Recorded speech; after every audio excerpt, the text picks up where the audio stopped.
Yes. It's steel. But you can't be any geek off the street. Gotta be handy with the steel, if you know what I mean. Keep it real. Keeping it real.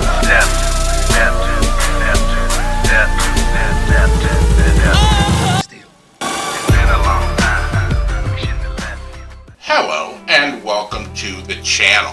My name is Steven and this is Steel Keeping It Real. So you know what today is. But you love me for my twang.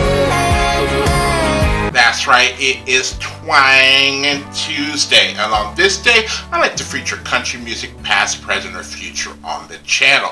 Now I have been away for a couple of days dealing with pain issues, and thankfully some of it has been reduced. Now I knew it was happening when I was going Steel Keeping It Real, and all of a sudden pain just shot down my arm, and it's almost like I could not move my arm. So I took a little time to take care of myself. So if you only come here for country songs, then you didn't miss anything. So the first song that I'm doing of the evening comes from 1972, and that is John Denver's Rocky Mountain High. Now, I was in California in 72, maybe 73, when this song really became big, and I know at the time that my parents would take me up to the Sierra Nevadas. I think they took us up there like twice because where we lived there was no mountains, and then they would take us up to the Sierra Nevadas near Lake Tahoe so we could see snow. But then in 76 they took us to Alaska, and boy did we see snow. But this song reminds me more of Alaska than California, and even Colorado, which is where I graduated from high school, even though the song is about Colorado. Now, one of the things I'm reading about this is that the song briefly became controversial when the U.S. Federal Communications Commission was permitted by a legal ruling to censor music deemed to promote drug abuse. A lot of people thought Rocky Mountain High was people doing this, but no, it was not. So numerous radio stations cautiously banned it until John Denver publicly explained that the high was his innocent description of the sense of peace he found in the Rockies. In 1985, Denver testified before Congress on the Parents Music Resource Center hearings about his experience. Now, if you're somebody of my age, you know about the PMRC. They're the ones that put that parental advisory stickers on albums that have curse words or they deemed, not suitable for children. And, it backfired on them, because once kids saw that sticker on an album, they're like, ooh, I want this because it's something my parents don't want me to do. So it drove hip-hop to the stratosphere, because hip-hop had a lot of curse words in it. And certain rock songs, Motley Crue and others, it helped out. And even, I remember Dee Snider going before that PMRC saying, like, look, y'all are uptight. Y'all don't understand. Our music does not do this or represent this. You want to make our music think that it represents this so you can do this sort of witch hunt or ban. But they got the stickers on there, and it just, I think it backfired on them. But let's take a look at this song on the charts, because this song and Balamo. This song went to number 39 in Australia, number 8 in Canada on top singles, number 2 on the Canadian Adult Contemporary, number 9 on the Billboard Hot 100, number 3 on the Adult Contemporary charts, Billboard, and number 7 on the Cashbox. Now, the other thing, there are certain songs that people put in movies that make the song almost creepy. There's a Bruce Willis movie, I can't remember the song, the movie was called Striking Distance, where there was a killer in the movie and he kept playing this one particular song. Who's that I see walking in these woods? Why Why, it's Little Red Riding Hood. Hey there, Little Red Riding Hood. You sure are looking good. You're everything a big bad wolf could want. And, you know, and then there are other movies that take like a popular song and make it creepy. Final Destination did that with this song because it kept referring back whenever, you know, the lead character would hear Rocky Mountain High, you know, he knew something was, you know, going to happen, something bad.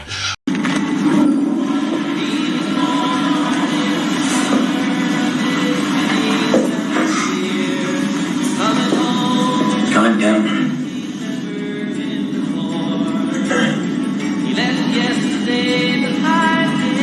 Kind of plane crash.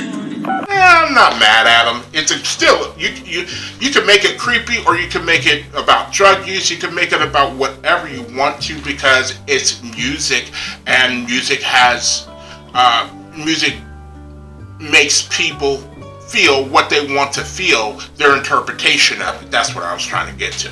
So, if you like videos like this and others on the channel, please don't forget to hit the I'm way over the like button, the subscribe button, and the notification button because I'm doing at least 15 videos each and every week. So, without any further ado, here is John Denver and Rocky Mountain High. And here we go.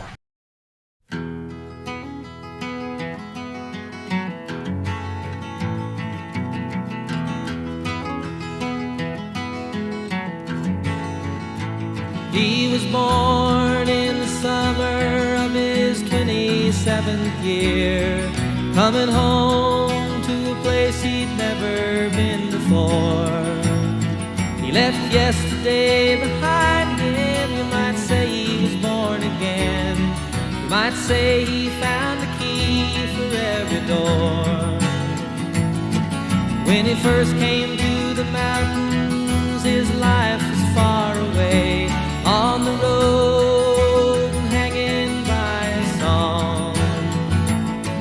But the string's already broken and he doesn't really care. It keeps changing fast and it don't last for long. It's the Colorado Rocky Mountain High. I've seen it rain and fire in the sky. The shadow from the starlight is softer than a lullaby. Rocky Mountain High, Colorado. Rocky Mountain High, Colorado. He climbed Cathedral Mountains. He saw silver clouds below. He saw everything as far as you can see. And they say that he got crazy once and he tried to touch the sun, and he lost a friend but kept the memory. Now he walks in quiet solitude, the forests and the streams, seeking grace in every step he takes. His side is turned inside himself to try and understand the serenity of a clear blue mountain lake. And the Colorado Rocky Mountain High, I've seen it rain and fire in the sky. Talk to God and listen to the casual reply. Rocky Mountain High, Colorado. Rocky Mountain High, Colorado. Now his life is full of wonder, but his heart still knows some fear of a simple thing he cannot comprehend.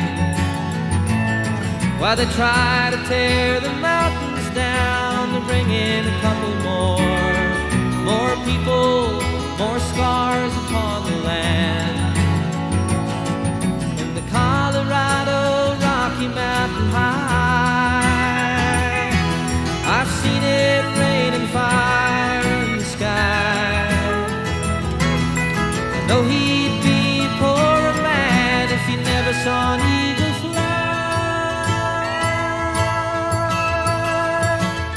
Rocky Mountain High. Colorado, Rocky Mountain High. I've seen it rain fire in the sky.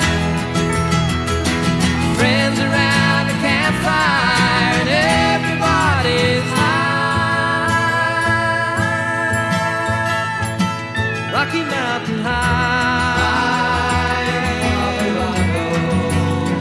Rocky Mountain High,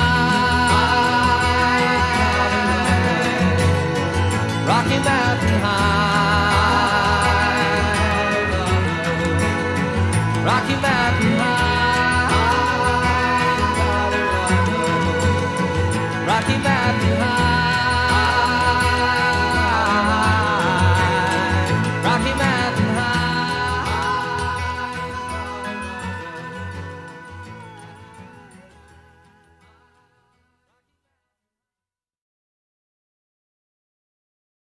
Alright, so that was Rocky Mountain High by John Denver. So the one thing that gets to me about this particular video, which is actually put out by Warner Music, so it's pretty cool. It's John Denver in Colorado amongst the landscape and everything like that.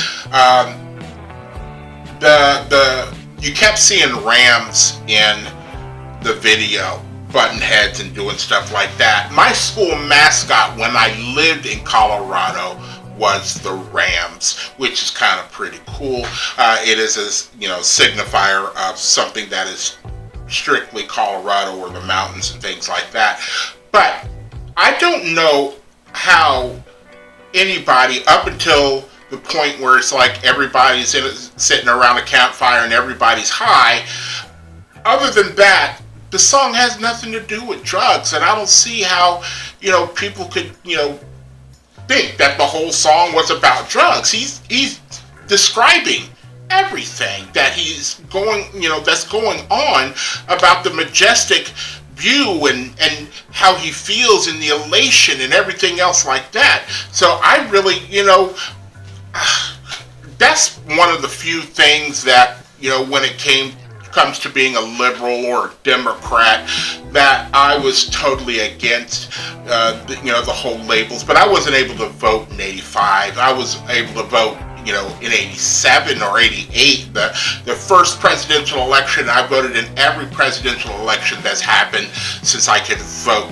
And even in '88, I remember I actually went to my one and only presidential candidate rally. I went to go see Jesse Jackson with my friend at the time. Her name was Nikki Shepard, and I thought it was pretty cool. And I can understand when you go to these, conventions or these speeches that these candidates give, how you can get wrapped up into it. But, when your candidate doesn't make it, he doesn't make it, and you just go on with your life. I don't understand how, what certain things have been happening, how people are still trying to act like something happened that didn't happen. And you know what?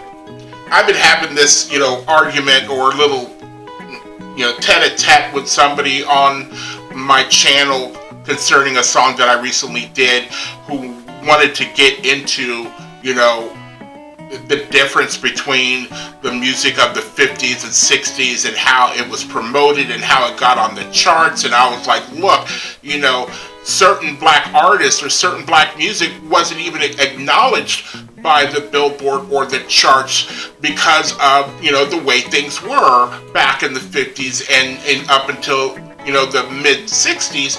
And then it finally came out that I knew that this guy was a Republican, a Trump supporter, and everything else like that. And it's like, Gotcha, bitch. I was trying to draw him out, and I drew him out, and that's what this person was. And he showed his true colors in the conversation that we're having back and forth. So, there's always going to be a divide in this country, and I don't mind it. And I also don't mind having spirited discussions.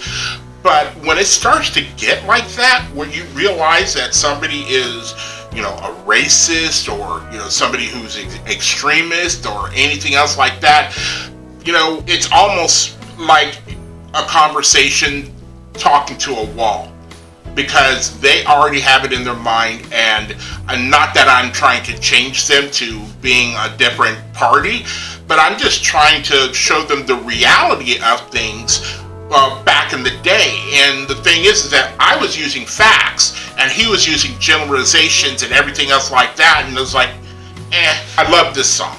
It's a song, it's a very peaceful song. You want to close your eyes and just get wrapped up into it, and that's all it is. It's a great song. It's a great feeling song, and a lot of people back in the day thought it was too.